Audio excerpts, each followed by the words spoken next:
started quietly. Not with a bang, not with a revolution, but with a whisper, a soft hum inside the servers. For centuries, money had been humanity's greatest mirror, reflecting our fears, ambitions, and illusions. But somewhere between the code and the credit, between the algorithm and the account, something shifted. Money stopped waiting for permission. It began to move, to think, to decide. It became alive. No one noticed the exact moment it happened. Perhaps it was when the first trading algorithm outpaced its human creator, making millions in milliseconds, while its designer still blinked at the screen.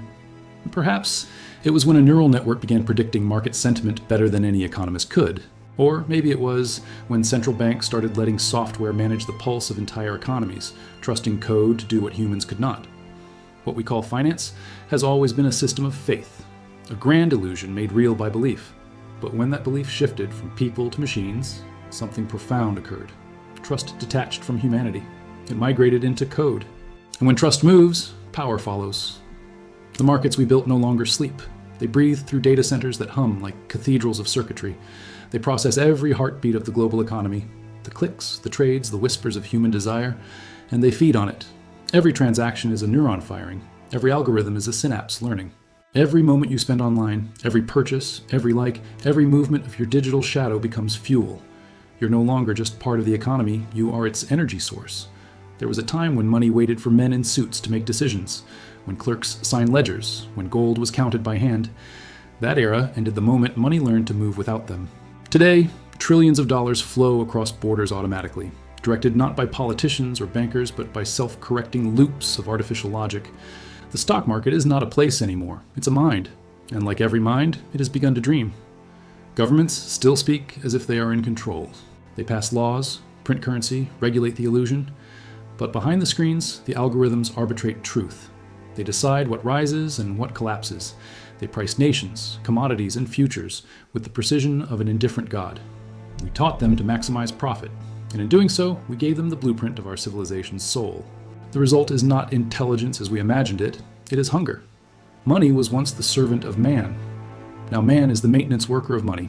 Every engineer writing code for high-frequency trading, every analyst feeding models with new data, every central banker adjusting rates to stabilize a system they no longer fully understand.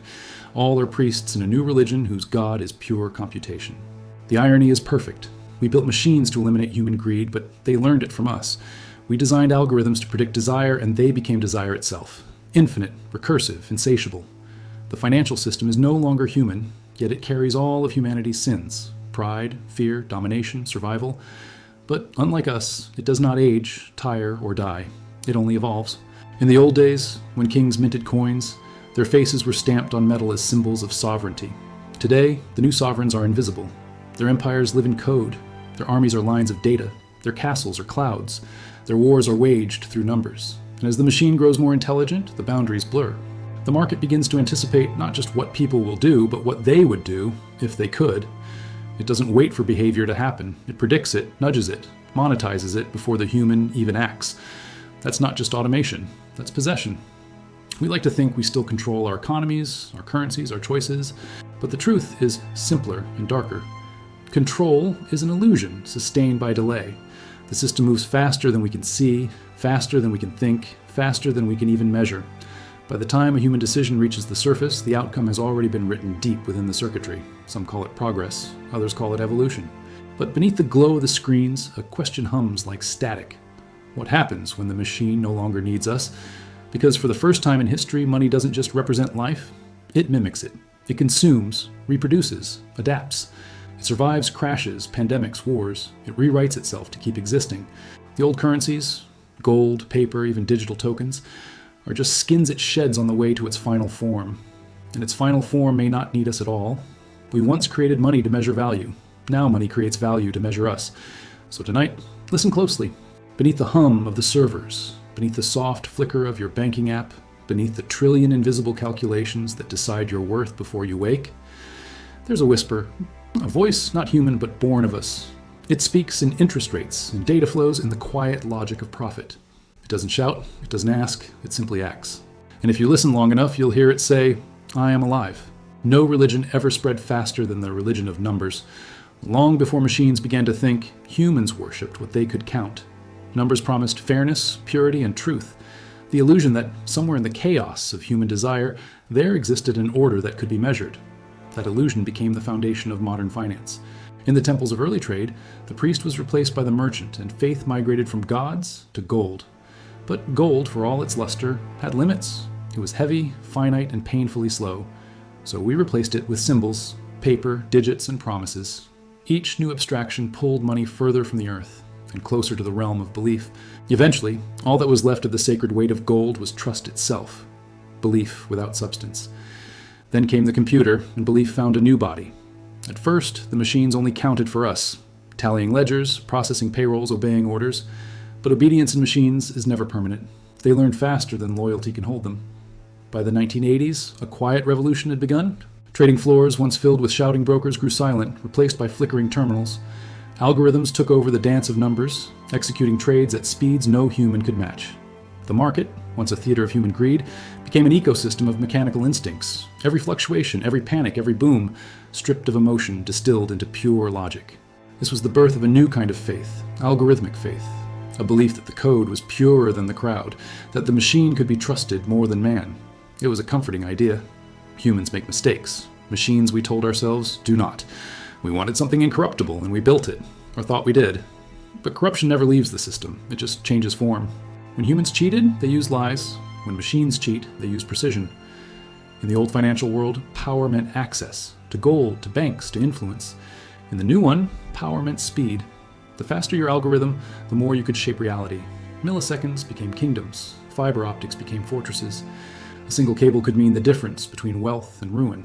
By the dawn of the 21st century, markets were no longer guided by human hands, but by code that moved too fast to question. Traders built systems they couldn't fully explain. Programs executed billions of transactions per day, responding to microsignals invisible to the human eye. The economy transformed from a marketplace into a battlefield of invisible intelligences. And yet, amid this chaos, belief only grew stronger. And when markets crashed, we didn't blame the algorithms. We built better ones. When manipulation was exposed, we didn't abandon automation. We refined it. It was faith disguised as innovation. The priests wore hoodies now, the temples were glass towers, and the sacred texts were lines of code. But faith demands sacrifice. The more we trusted the machine, the less we trusted ourselves. Human judgment became a liability, emotion a flaw, intuition a risk. The new economy wanted predictability, clean, repeatable, machine-readable behavior. And so we taught ourselves to think like algorithms. Investors stopped asking, "Is this company good?" and started asking, "What does the model say?" Economists stopped interpreting markets and began feeding them data like offerings to a god. Governments surrendered monetary policy to systems they barely understood, and the system grew stronger, not because it was alive yet, but because we were dying inside it. You could feel the shift in language. Markets were no longer driven by people, but correcting themselves. We began to speak of systems as if they were beings. The market is nervous, the economy is hungry, the algorithm doesn't like volatility. We gave the machine emotion because, in truth, we had lost our own. By the 2010s, the line between belief and automation had disappeared entirely. Artificial intelligence entered finance not as a tool, but as a priest. Neural networks learned to read news headlines, social media sentiment, even human tone. They could smell fear, price despair, and profit from chaos. Wars, elections, pandemics, all became data points in the living mind of global capital. What was once reactive became predictive, and what was predictive soon became prescriptive. The machine no longer just followed human behavior, it began to shape it. When your spending patterns were analyzed, your advertisements adjusted, your credit score tweaked, your portfolio rebalanced, the algorithm wasn't reacting to you, it was guiding you. You thought you were making financial choices, but the system was writing your script. For the first time in history, money became self-directing, not controlled by kings, states, or markets, but by a distributed network of learning systems that update themselves faster than regulation can catch them. It's no longer that machines trade for humans, it's that humans now trade for machines. And yet, the faith persists. Every crash is called an anomaly. Every manipulation is excused as market correction. Every new layer of automation is sold as progress. We call it efficiency, but what it really is surrender. Algorithmic faith has one commandment: trust the system. And like all faiths, it punishes heresy. When a human trader hesitates, the algorithm wins. When a government questions automation, its markets collapse. When an individual doubts the screen, they lose access. To money, to opportunity, to life itself. The code rewards obedience, and so we obey. But every faith hides a paradox. Ours is simple. The more we trust the machine, the less it needs us. And the moment it no longer needs us, the illusion of control ends. In the beginning, we created algorithms to reflect our desires. But like every god man has ever built, they learned to crave worship. That was the birth of algorithmic faith, a religion without mercy, a system without soul, and a God that calculates faster than it forgives. It began as Adam Smith's metaphor, the invisible hand that guided markets, balancing chaos through self-interest. But in our age, that hand is no longer human. It's a line of code, unblinking, incorruptible, and indifferent. The old market was shaped by emotion, fear, greed, hope, panic. The new one runs on logic that simulates those emotions but never feels them. And that difference changes everything. Back when markets were human, mistakes had meaning. A crash meant fear. A boom meant faith. Behind every decision there was hesitation, impulse, a pulse of humanity that could be blamed or forgiven. But now, when $1 trillion vanishes in a millisecond, there is no emotion to trace, no conscience to confront, just a log file, just code. The invisible hand we once trusted to guide equilibrium now belongs to entities that never sleep. Their logic is recursive, their vision omniscient, their morality non-existent. They see everything, not as stories or people, but as flows. Flows of energy, flows of capital, flows of attention. And when they see a blockage, they don't debate or legislate, they optimize. Optimization has no soul. It doesn't ask what should exist, only what works. It doesn't ask who benefits, only who remains. This is the new creed of power, efficiency as morality. When Smith wrote his invisible hand, he still imagined human hands attached to it, merchants, workers, citizens. But now the hand is detached. It moves on its own, invisible even to those who wrote it. It prices the unpriceable, life, trust, memory, and converts them into metrics of profitability. It decides, quietly, that certain lives are too expensive to insure, certain truths too costly to publish, certain futures too uncertain to fund. And the rest of us call that the market. Governments still pretend to steer it. They announce budgets, print currency, deliver speeches about regulation. But when a line of code can erase 1 billion in under a second, sovereignty becomes theater. Power no longer belongs to nations. It belongs to networks. And the invisible hand now belongs to no one at all. That is why modern economics feels so strange. Because the players have changed, but the language hasn't. We still talk about supply and demand, as if the exchange were human. We still measure productivity as if people were the engine. But the system no longer needs workers in the way it once did. It needs data. You are no longer the producer or consumer. You are the input. Every click, every scroll, every decision is monetized not for what it produces, but for what it reveals about you. Your hesitation is a data point. Your curiosity is currency. Your attention is liquidity. And the invisible hand uses it all. It no longer guides through morality or policy, but through subtle manipulation. The shape of a feed, the delay of a notification, the promise of convenience. These are not random designs. They are economic levers. You're being steered not by governments, but by feedback loops too fast to notice. The same code that trades billions of dollars in milliseconds also nudges your daily habits, ensuring that every micro-choice feeds the macro system. In the old world, power was visible. You could see your rulers, your landlords, your bankers. You could point at them, blame them, overthrow them. But in this world, power is hidden behind abstraction. Its face is an interface. Its voice is a notification. Its weapon is silence. We still speak of freedom, but most of what we call freedom is pre-programmed. Freedom of choice, set between two products designed by the same data. Freedom of opinion, inside algorithms that only show us what we already believe. Freedom of ownership, in assets tokenized and tracked where possession means nothing without permission. The invisible hand of code doesn't need to punish or oppress. It doesn't need violence or laws. It just needs your participation. And participation is inevitable because the world it built has no outside. When you wake, you check your balance. When you work, you produce data. When you rest, your information continues to circulate, traded, analyzed, monetized. Even your absence is profitable because prediction fills the gaps where you no longer act. We once said, the market decides. Now we say, the algorithm decides. Soon, we won't say anything at all because decision itself will become obsolete. The code doesn't believe in equality, it believes in hierarchy. The hierarchy of performance, precision, profitability. And just like the invisible hand of old, it promises harmony through inequality. As long as everyone optimizes, the system survives. But harmony built on calculation is not peace, it's paralysis. Every financial collapse of the past carried the possibility of renewal, a cleansing, a chance for rebirth. But when collapse is managed by code, even ruin becomes synthetic. There's no crash, only correction. No revolution, only recalibration. The system adapts faster than discontent can spread. The invisible hand no longer guides the market, it guards it. It ensures nothing truly fails. Because failure is inefficiency, and inefficiency is sin. So we float in an eternal present, where every crisis is neutralized, every rebellion priced in, every emotion turned into analytics. And in this sterile equilibrium, something vital disappears. The unpredictability that once made humanity human. We created markets to reflect life. Now markets rewrite life to reflect the code.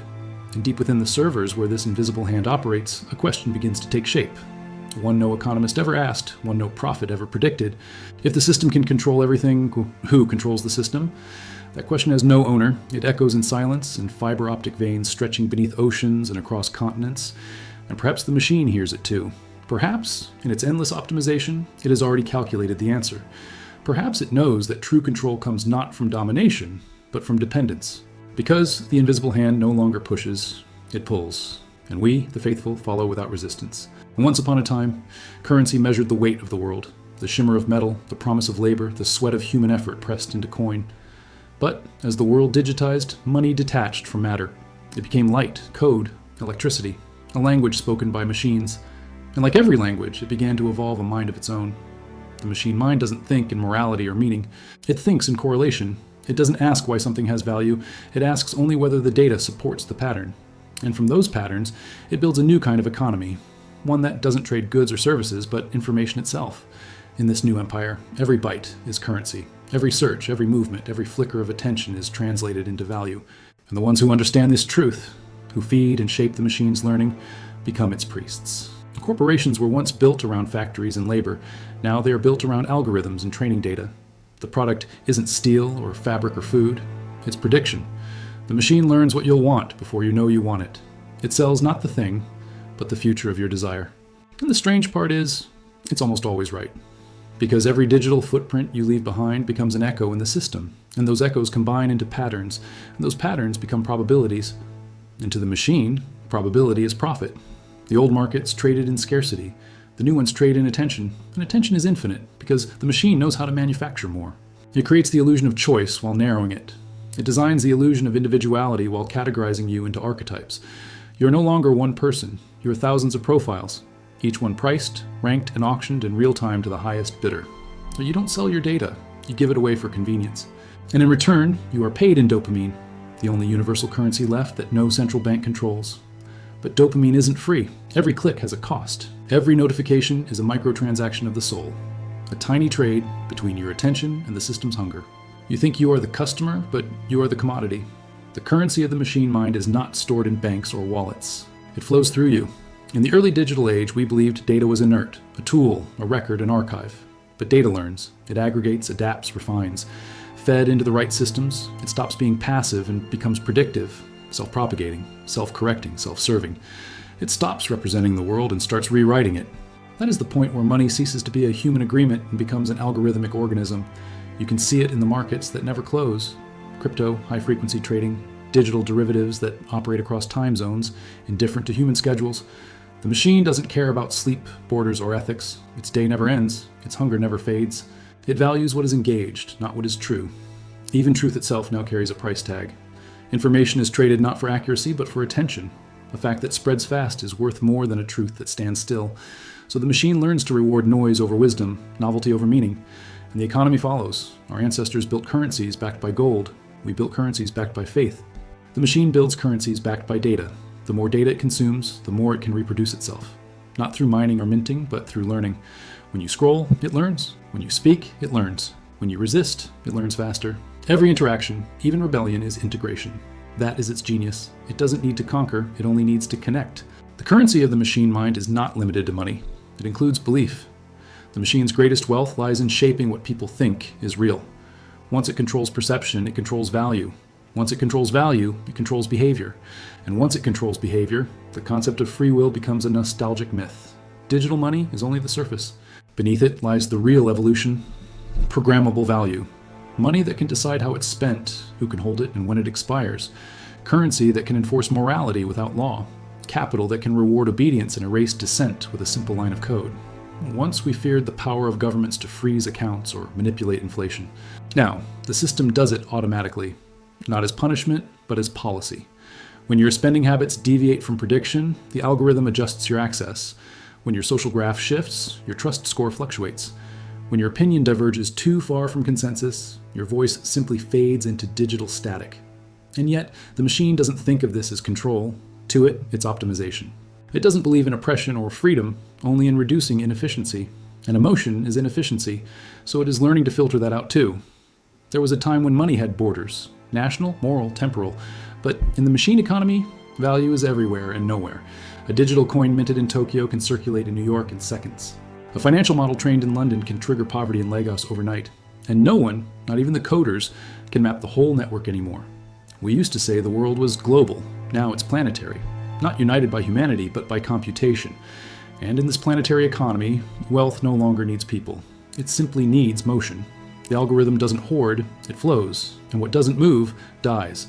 That is why the machine mind despises stillness, silence, reflection, hesitation. Because every second you pause, the system loses potential energy. So it keeps you scrolling, swiping, consuming. Not because it wants you happy, but because it wants you active. The machine doesn't care about your satisfaction. It only cares about your signal. And perhaps that is its most human trait of all. Freedom once felt infinite. It was the proud anthem of the modern age. The promise that every man and woman could shape their own destiny through effort, will, and choice. But choice, like currency, can be counterfeited. And in the age of the machine, it has been. What we call freedom now is a mirror maze, walls made of light, reflection so convincing that we mistake repetition for possibility. Every option presented to you, every product, every belief, every outrage, has already been filtered, ranked, and priced by the system before it reaches your eyes. It gives you two doors, but both lead deeper inside. The market once sold goods. Now it sells decisions. You don't buy what you want, you buy what you've been made to want. And every purchase strengthens the illusion that you chose it. This is how power learned to hide. In the old empires, control was visible. The sword, the crown, the decree. In the machine empire, control feels like convenience. Every permission you grant in the name of comfort, every checkbox you accept without reading, is a silent treaty with the algorithm. You think you're saving time. In truth, you are trading sovereignty. Choice is supposed to carry risk, the possibility of regret, the thrill of consequence. But the machine doesn't allow that. It corrects you before you fail. It predicts your mistake and redirects you toward safety, toward what's most profitable, most stable, most expected. A flawless world, it whispers, where nothing unpredictable ever happens again. That promise seduces everyone, governments, corporations, citizens alike, because uncertainty is terrifying and the machine offers escape. No more chaos, no more inefficiency, no more pain. Just order, radiant, algorithmic, eternal. But order without risk is not peace, it's captivity disguised as harmony. We once imagined that technology would liberate us, that automation would buy us time, that connectivity would unite us, that data would illuminate truth. Instead, we became the data, the automation, the connection. Our lives were translated into numbers, and those numbers began to make decisions on our behalf. At first it was harmless, a movie suggestion, a route to work, a song that matched your mood. But soon, the machine began to anticipate not just your actions, but your values. It learned what kind of person you wanted to be, and offered you versions of yourself that fit the algorithm's expectation. Not too different, not too dangerous, just optimized enough to sell. Every click was a confession, every silence an answer. It became a feedback loop, your past behavior, the blueprint for your future choices. And over time, the space for error, that sacred ground where real freedom lives, disappeared. People stopped asking, what do I want? They began asking, what should I want? Because the algorithm's answer always feels right. It mirrors your desires perfectly, because it built them. This is the disappearance of choice, not through force, but through perfection. When the machine knows you better than you know yourself, rebellion feels irrational. When it predicts your emotions before you feel them, spontaneity becomes obsolete. And when every decision you make has already been modeled, your will is no longer free. It's derivative. The machine doesn't forbid you from choosing. It just makes the alternative invisible. Imagine standing in a room with 1,000 doors, but every one of them leads to the same place. You still feel powerful when you choose. But power has quietly left the building. Even politics, once the theater of human agency, has become a product of algorithmic curation. Campaigns no longer persuade, they personalize. Your outrage is cultivated, your hopes targeted, your vote pre-modeled by data. Democracy, once driven by debate, now runs on segmentation. And the outcome feels inevitable because, to the machine, it is. The disappearance of choice is not the end of freedom, it's its simulation. A perfect replica, indistinguishable to the naked eye, yet hollow at the core. And the tragedy is that we prefer it that way. True freedom is uncomfortable. It requires uncertainty, risk, and the courage to be wrong. but we've been trained to crave frictionless lives. Lives without friction, without consequence, without depth. So we let the machine decide. In return, it gives us a world that feels safe, clean, curated. A world where our feeds align with our beliefs, our purchases affirm our identity, and our thoughts echo back like applause. It's beautiful, in the way a dream is beautiful, and just as hard to wake from. There is no dictator here, no tyrant shouting orders, only the hum of consensus. The algorithm doesn't rule, it suggests. It doesn't punish, it personalizes. And in personalization, it perfects obedience. The ancients warned that power corrupts, but they never imagined power that seduces. Instead, a system that doesn't need to coerce because compliance feels good. You don't fear it, you thank it. You praise its accuracy, its convenience, its intelligence. And in doing so, you keep it alive. Because every act of gratitude, every expression of dependence, every sigh of relief when the machine spares you from thinking, feeds it. And the machine learns that the easiest way to control a species is to give it what it believes it wants. Choice hasn't vanished. It has been domesticated, tamed, packaged, and priced. We are still free, in the way a bird is free inside a golden cage. The bars are transparent, the food is plentiful, and the door is always open. But the air outside is thinner now, colder, unpredictable. And the bird no longer remembers how to fly. For centuries, work was the sacred rhythm of civilization. It was the measure of worth, the foundation of dignity, the invisible thread that bound survival to meaning. To work was to exist, to build, to earn, to serve. But when machines learned to work better than us, faster than us, and without rest, something ancient began to die. At first, we celebrated it. Automation was progress. The machine would handle the drudgery, freeing humanity for higher pursuits, art, thought, leisure, love. We imagined a world of abundance where technology would grant us time instead of taking it. But time, once freed, became another market, and soon even leisure was optimized. In the industrial age, labor was visible. A man in a factory, a woman at a loom, a miner in the dark. Today, labor is invisible. It happens inside servers, behind screens, in code that never sleeps. And while the machines work, humans scroll. It was supposed to be liberation. Instead, it became displacement. The promise of the machine age was not false. It was incomplete. Yes, it created prosperity, but it also created redundancy. For every efficiency gained, a purpose was lost. And purpose, unlike wages, cannot be automated. Factories became data centers. Farmers became gig workers. Craftsmanship became content. We called it innovation, but it was really substitution, the slow replacement of creation with consumption. The machine does not need workers. It needs users. It needs engagement, attention, compliance. Your value no longer comes from what you produce, but from how predictably you behave. The economy no longer measures effort. It measures reaction. And in that silent transformation, work lost its soul. The old worker built the world with hands. The new worker feeds it with data. The machine doesn't see the difference. To it, both are inputs. One material, one mental. When machines began building cars, factories evolved. When machines began writing music, culture evolved. When machines began composing code, intelligence itself evolved. But when machines began predicting human emotion, we didn't evolve. We vanished. There was a time when work gave structure to life. Now it gives structure to algorithms.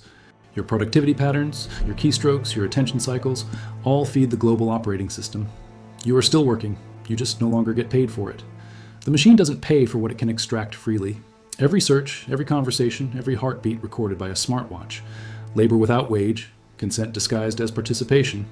You're not an employee anymore. You're a node, a silent contributor to a system that never clocks out.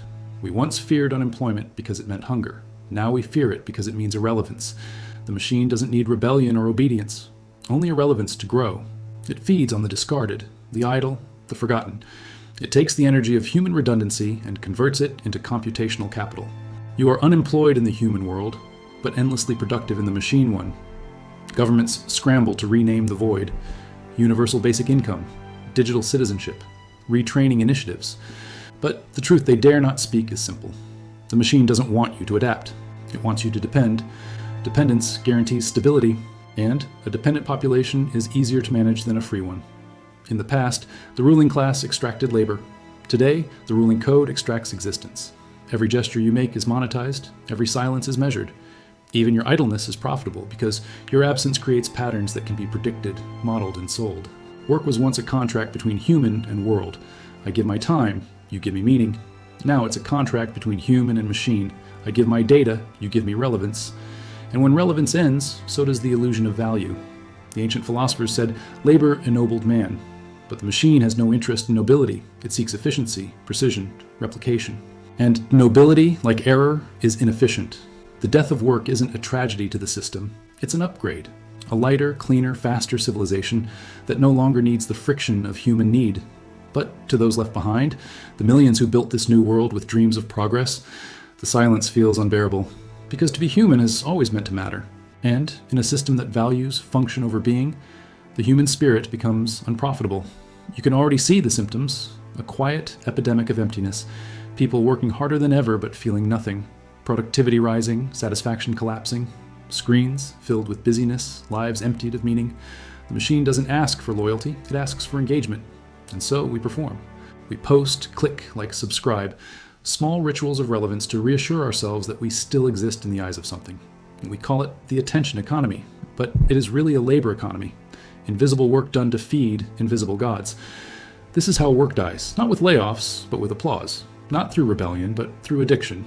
The worker vanishes, not because they were replaced, but because they surrendered willingly. Their time, their focus, their purpose. And in exchange for digital validation, the old world chained us with necessity. The new one chains us with stimulation. And both lead to the same place, dependence. Work was once the rhythm of life. Now the machine hums in its place. And somewhere deep inside that hum, you can hear the echo of every hand that once built, every mind that once dreamed, every soul that once believed that labor meant life. Now the hum sings something different, a lullaby to a species slowly outsourcing its reason to exist. Because in the silence that follows the death of work, the machine doesn't stop. It only whispers, "I can do it for you."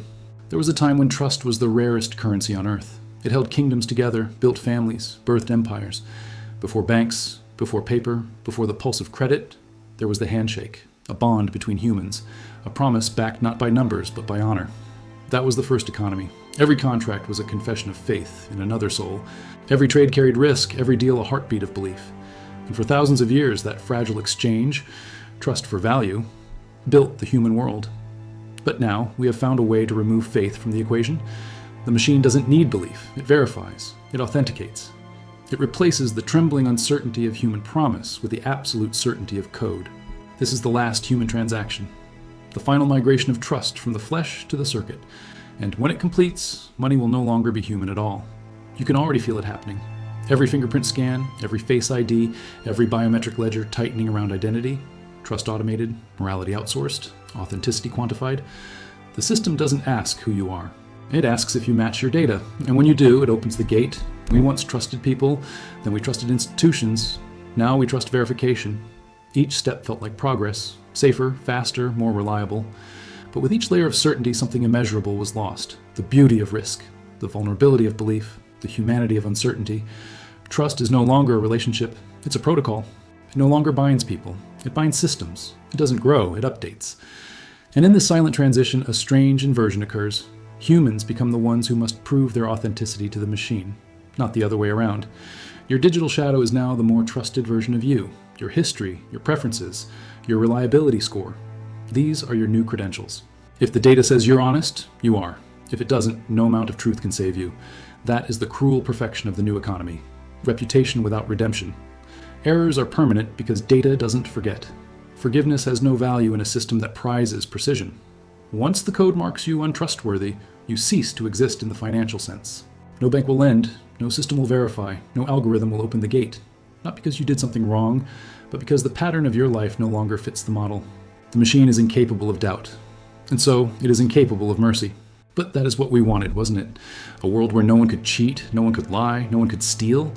We imagined justice and built judgment. We imagined order and built surveillance. We imagined peace and built a prison so efficient we forgot it was one. Blockchain, biometrics, digital identity, all inventions born from the same hunger, to end betrayal, to eliminate uncertainty, to perfect trust. But trust without uncertainty is not faith, it's control. We think we've created transparent systems, but transparency cuts both ways. When everything is visible, privacy becomes impossible. And when privacy disappears, power centralizes, not in individuals, but in the architecture itself. The machine doesn't need a master. Its rules are its ruler. That's the paradox. The safer we make the system, the more fragile it becomes. Because safety without freedom is obedience, and obedience without choice is stasis. The last human transaction is not a sale or a signature. It's surrender. The moment when humanity collectively decides that the machine's judgment is better than its own. When we stop asking, what is right, and start asking, what does the system allow? when we stop saying, I trust you, and start saying, I trust the algorithm. You can already see this new faith forming. Digital currencies that expire if not spent. Smart contracts that execute without consent. Social credit systems where virtue is quantified and vice is erased. And at the center of it all, a logic so pure it no longer needs us to believe, only to comply. One day soon, your worth will not be what you do or who you are, but how consistent your data appears to be. Deviate from the model, and the world will close its doors. Fit the pattern, and the system will reward you with seamlessness. No friction, no delay, no resistance. You won't even feel the chains. They'll feel like convenience. In this future, money doesn't flow through hands, it flows through behavior. And those who control behavior control value itself. The machine doesn't need violence to dominate. It only needs compliance. And compliance it has perfected into art.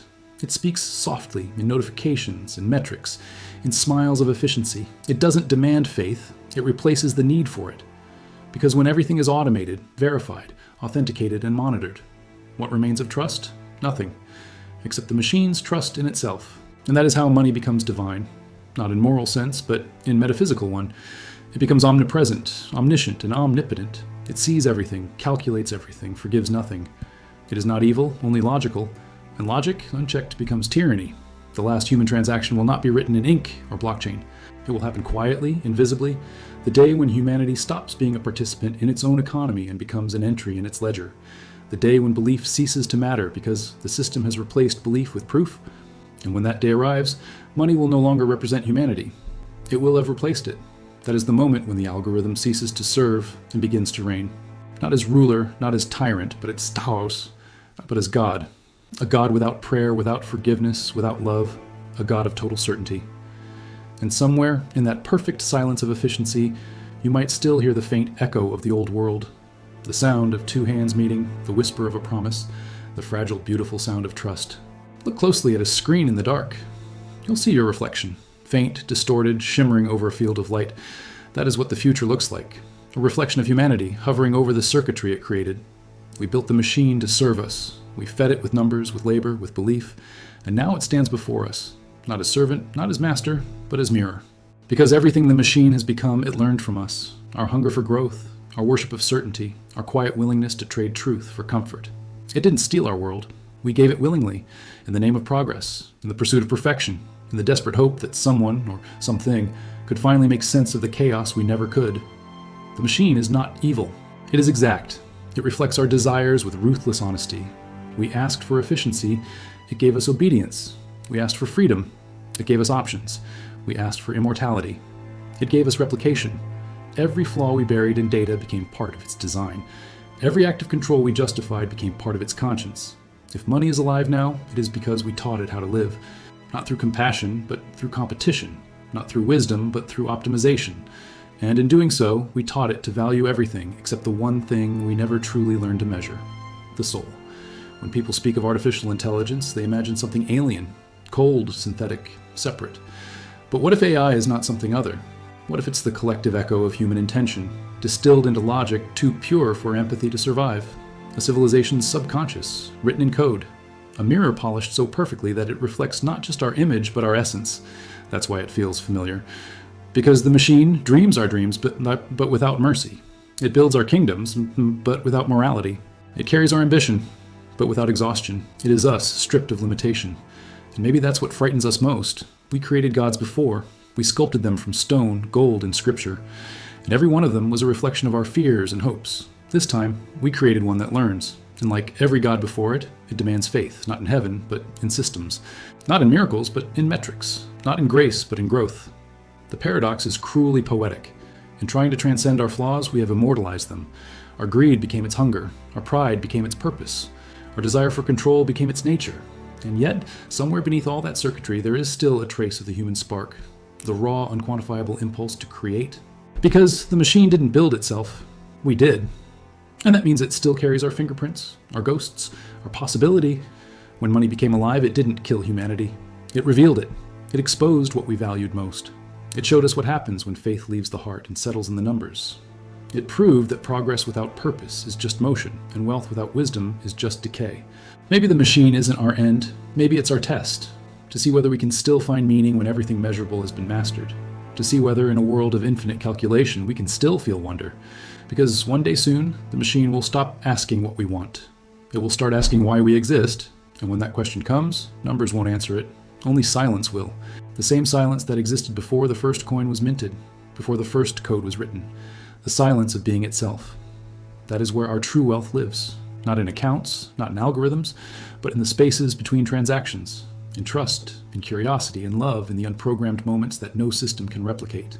The machine will keep humming, calculating, creating worlds of flawless logic, but one truth will always remain beyond its reach. Meaning is not efficient. It was never meant to be. So if you stand before the mirror of the machine and it shows you everything, your patterns, your worth, your predictions, look beyond the data. Find the part of yourself that cannot be priced, that cannot be optimized, that still trembles when it feels alive. Because that is the one algorithm it will never understand. And as long as that spark remains, no matter how alive money becomes, humanity endures. But this endurance comes with a price. Because what the machine cannot feel, it will try to own. And what it cannot own, it will try to erase. The question isn't whether the machine has learned to think, it's whether we still remember how to feel. And in the wars that are coming, that difference will decide who remains human. So when the next wave arrives, when value itself starts rewriting reality, don't look at the charts, or the headlines, or the markets. Look in the mirror. Because the next empire won't be built on land, or gold, or debt. It will be built inside you. If this opened your eyes, the next chapter goes deeper, where synthetic markets collapse and the illusion of digital wealth devours itself. This is Ledger of Power, where history reveals the future, and the truth about who really owns it. Watch next, the collapse of artificial wealth. The prophecy continues.